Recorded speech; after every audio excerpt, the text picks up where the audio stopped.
Hi friends, మీరు చూస్తున్నారు pharma guide. నేను మీ రాధాకృష్ణ. ఈ రోజు వీడియోలో మనము ఒక ఇంట్రెస్టింగ్ టాపిక్ గురించి చర్చించుకుందాం. అదేంటంటే ఫార్మా డి కంప్లీట్ చేశాక ఏం చేయాలి, సో ఎలాంటి ఫీల్డ్ ను ఎంచుకోవాలి, ఏ విధమైనటువంటి ఛాన్సెస్ మనకు అవైలబిలిటీలో ఉన్నాయి, ఆ విషయం మీద ఈ వీడియో మొత్తం మనము డిస్కస్ చేద్దాం. ఈ వీడియోను ఎండ్ వరకు చూడండి. స్కిప్ చేయకుండా చూసినట్లయితే ఏ ఒక్క పాయింట్ కూడా మీరు మిస్ కాకుండా పూర్తి స్థాయి అవగాహన వస్తుంది. సో లైక్ చేయడం మాత్రం మర్చిపోవద్దు, ఎందుకంటే నేను మీ ద్వారా ఆశించేది ఒక్క లైక్ మాత్రమే. మరి ఇంకా లేట్ చేయకుండా డైరెక్ట్ టాపిక్ లోకి వెళ్ళిపోదామా? చూడండి ఫ్రెండ్స్, ఫార్మా డి కంప్లీట్ చేసిన తర్వాత ఎలాంటి ఫీల్డ్ ఎంచుకోవాలి, చాలా మందికి కన్ఫ్యూజన్ ఉంటుంది.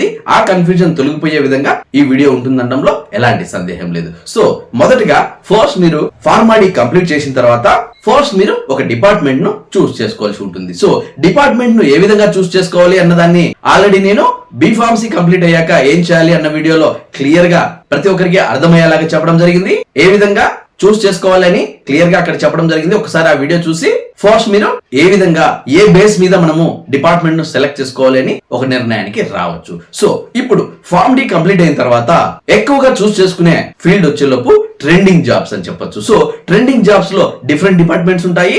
ఈ డిపార్ట్మెంట్స్ లో మీకు నచ్చిన డిపార్ట్మెంట్ ను మీరు చూస్ చేసుకోవాల్సి ఉంటుంది. సో అసలు ట్రెండింగ్ జాబ్స్ ఏంటి అన్నది మనం చాలా వీడియోస్ లోనే చర్చించుకోవడం జరిగింది.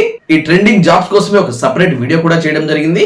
అందులో ఏ డిపార్ట్మెంట్స్ ఉన్నాయన్న విషయం చూసుకున్నట్లయితే pharmaco vigilance, clinical research, clinical sauce, medical coding, medical writing, medical billing, clinical data management, ఈ విధంగా different types of trending jobs ఇప్పుడు నడుస్తున్నాయని చెప్పొచ్చు. ఇవి మన ఏపీ తెలంగాణలో కొంచెం తక్కువగా ఉన్నప్పటికీ పక్క రాష్ట్రాల్లో ఎక్కువ ఆపర్చునిటీస్ ఉండడం జరుగుతుంది. సో ఫస్ట్ ఈ జాబ్స్ కి మీరు పక్కగా సూటబుల్ అవుతారని చెప్పొచ్చు. నెక్స్ట్ విషయం మనం గమనించినట్లయితే హాస్పిటల్ జాబ్స్. సో హాస్పిటల్లో ఎక్కువ ప్రియారిటీ ఉంటుంది.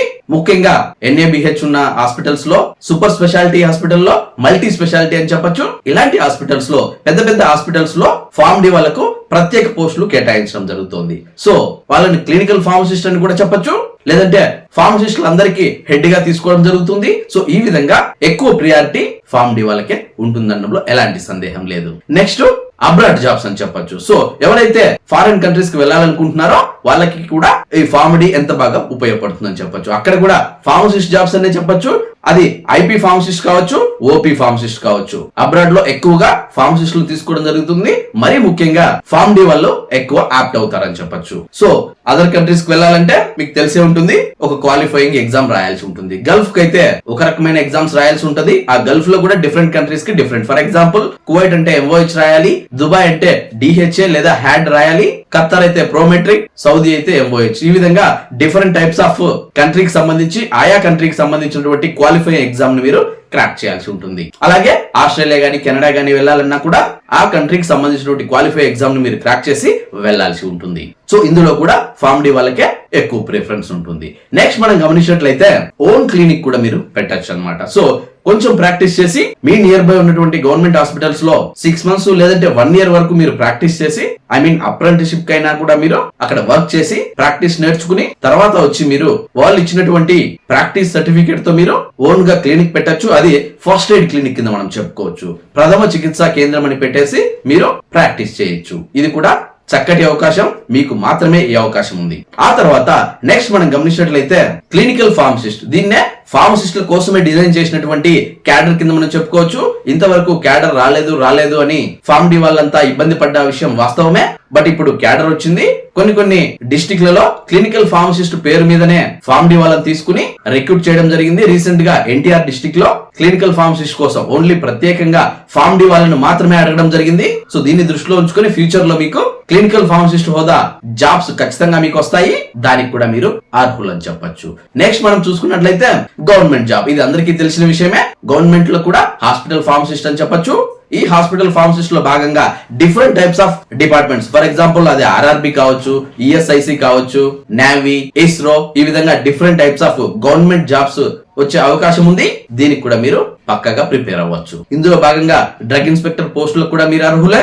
అది కూడా మీకు ఒక set of life changing job కింద మనం చెప్పుకోవచ్చు. సో దానికి కూడా మీరు నోటిఫికేషన్ వచ్చినప్పుడు అప్లై చేసుకుని ముందు నుంచే దానికి ఒక ప్రిపరేషన్ లో ఉండి ఆ ఎగ్జామ్ ను క్రాక్ చేసే విధంగా మీ ప్రిపరేషన్ ఉన్నట్లయితే ఖచ్చితంగా మీరు DI జాబ్స్ ను కూడా సంపాదించుకోవచ్చు. ఆ తర్వాత సిఆర్ఓ జాబ్స్ అని చెప్పొచ్చు, clinical research associate jobs. So చాలా ప్రైవేట్ హాస్పిటల్స్, చాలా ప్రైవేట్ కంపెనీస్ దీన్ని ఆఫర్ చేయడం జరుగుతుంది. ఈ సిఆర్ఓ జాబ్స్ ఫార్మ్ డి వాళ్ళకు ప్రత్యేకం అని చెప్పొచ్చు.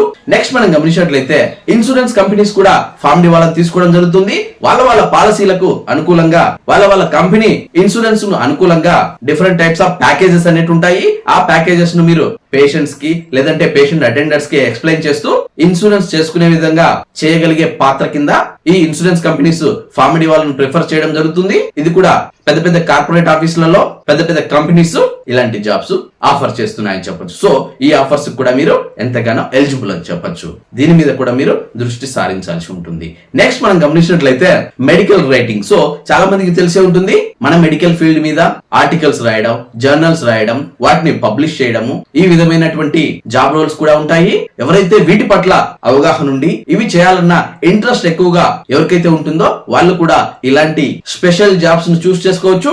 ఈ అవకాశం కూడా ఫార్మ్ డి వాళ్ళకే ఫస్ట్ ప్రిఫరెన్స్ గా ఇవ్వడం జరుగుతుంది. వీటిని కూడా మీరు దృష్టిలో ఉంచుకోగలరు. నెక్స్ట్ మనం గమనించినట్లయితే టీచింగ్ జాబ్స్. సో వీటి గురించి అందరికీ అవగాహన ఉంటుంది. ఫార్మ్ డి చేసిన వాళ్ళు ఇట డి ఫార్మసీ వాళ్ళకి కానీ, బి ఫార్మసీ వాళ్ళకి కానీ, ఎం ఫార్మసీ వాళ్ళకి కానీ టీచింగ్ ఫీల్డ్ వెళ్ళడానికి ఎంతగానో ఉపయోగపడుతుంది. టీచింగ్ ఫీల్డ్ తో పాటు ల్యాబ్స్ కూడా మీరు తీసుకోవచ్చు. సో టీచింగ్ ఫీల్డ్ ఎవరికైతే ఇంట్రెస్ట్ ఉంటుందో వాళ్ళు ఈ వైపు వచ్చినట్లయితే వాళ్ళకు మంచి ప్యాకేజ్ తో పాటు మీ నియర్ బై ఉన్నటువంటి ప్రైవేట్ కాలేజెస్ లో మీరు జాబ్ చేసుకునే విధంగా ఇది మీకు చాలా క్లాస్ గా ఉంటుందని చెప్పొచ్చు. సో ఎవరికైతే టీచింగ్ ఇంట్రెస్ట్ ఉంటుందో వాళ్ళందరూ ఇలాంటి టైప్స్ ఆఫ్ అంటే లెక్చరర్ టైప్స్ ఆఫ్ జాబ్స్ మీకు ఎంతగానో సూట్ అవుతాయని చెప్పొచ్చు. సో ఈ విధమైనటువంటి ఇష్టం కలిగి ఉన్న వాళ్ళు ఈ వైపు కూడా వెళ్ళొచ్చు. సో ఈ విధంగా డిఫరెంట్ టైప్స్ ఆఫ్ డిపార్ట్మెంట్స్ మీకు అందుబాటులో ఉన్నాయి. నేను చెప్పినటువంటి ఈ డిపార్ట్మెంట్స్ అన్నింటిలో మీకు నచ్చిన డిపార్ట్మెంట్ ఒకటే చూస్ చేసుకోండి. మీకు బాగా నచ్చిందే చూస్ చేసుకోండి. వన్స్ మీరు డిపార్ట్మెంట్ చూస్ చేసుకున్న తర్వాత మళ్ళీ దాన్ని బ్యాక్ స్టెప్ వేయకుండా దాన్ని అలాగే కంటిన్యూ చేస్తూ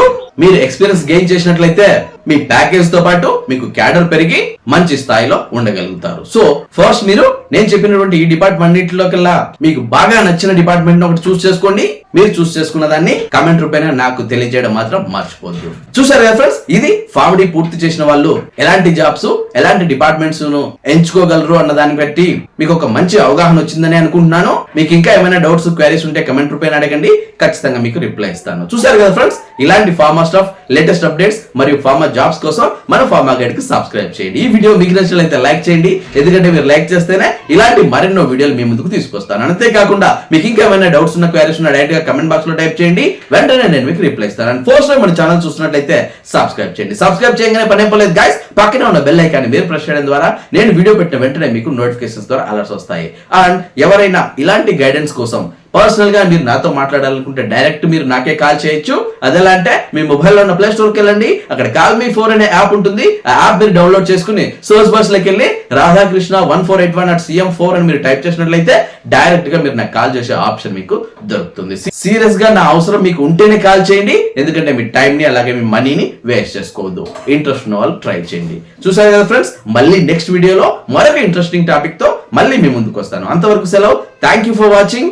జై హింద్.